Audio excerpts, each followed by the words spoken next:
talking about FGM Yeah. and some racist policies. Sexist And sexist policy. and racist. Well, Yeah, we explain were why. discussing about FGM Act 2003. Which is Female Genital Mutilation. Mutilation for people who Act, don't know. and I was just talking to the gentleman saying that it's sort of it creates sort of a gender disparities. For example, when you look at the protection of all children, it's too weak because it completely does not protect male, for example, children, neonates who are undergoing male circumcision. And it completely also disregards intersex children. So in essence, parents who and doctors in sort of act in the best interest of these children, they're sort of altering those intersex children to conform to a perceived gender binary. Okay. And it also infantilizes other racialized women. So in essence, an other African woman, if she wishes to practice her cultural practices, she cannot. She's deemed as not capable, or her consent is treated as that, same as that of a child.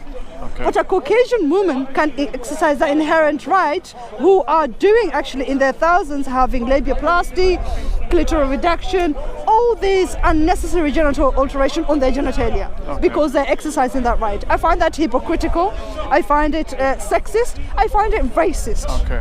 Well, do you think it's a good idea for women to practice female so-called circumcision? I think when we talk about autonomy, I think On the a child, individual, on a baby child, girl, on a child, I'm opposed. or a young girl. I'm opposed to all children to be touched. Okay. I think Boys as well? Yeah. Because male circumcision is much more accepted than female circumcision. Yeah, I mean, when you talk, first of all, male circumcision, like female circumcision, in all, it's not monolith. Okay. There are different types of female circumcision, and there are also different types of male circumcision. It's just not one thing. Okay. So, in often discourse, you hear that male circumcision is beneficial, is benign. Okay. When you dissect that, construct it, you find that the harm ranges cross religious culture. So the harm also spectrum, you get certain cultures who do minimal, so it's just a prick or incision, but you get certain cultures who literally do penal amputation on male children who are dying. For example, South Africa holds it's a severe form, just like female circumcision. In North and East Africa, you get infibulation, which is a severe form. Okay, but when it comes to the context of children, I don't think we should be altering children's genitals. At all. Okay. But there's a best way of having this. We should tell these cultural practices, whether it's here or back home, in a sensitive way, to defer all these practices till that child is able to consent. I mean, we have the same thing here when it comes to pregnancy. 13-year-old who are deemed a certain way, and those. So we should defer these practices. Okay. We should not be favoring certain cultures.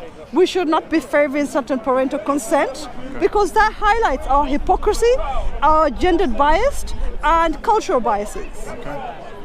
Okay? You're being very fair. So to end that, leave children alone till they're able to make informed choices themselves. And would you say that even to Muslim families who have boys, say let them circumcised when they're 13, when they're old enough? Was I not clear? I said no culture, no religion. Okay. I'm just confirming what you're saying, because that's a very bold statement. Yes, no culture, no religion, and Yeah. no parental consent should be favored when it comes to children's autonomy. Regardless. That's my view.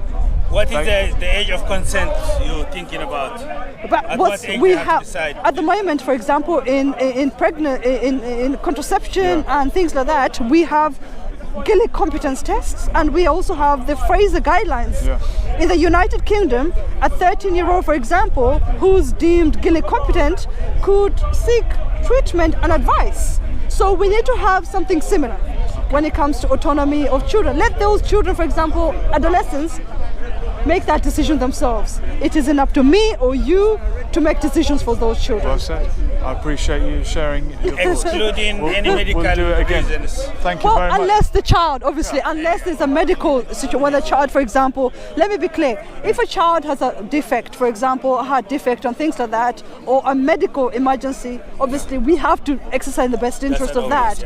But we're talking about cultural, religious, and certain cultural constructs here. Traditions. Yeah, that's my view. Yeah. Thank you very much You're for sharing welcome. with me. Describe us as a type of Christian. If I say anything, I say we're the ones who are really Christ-like. We're really. He's pretending for the camera of love.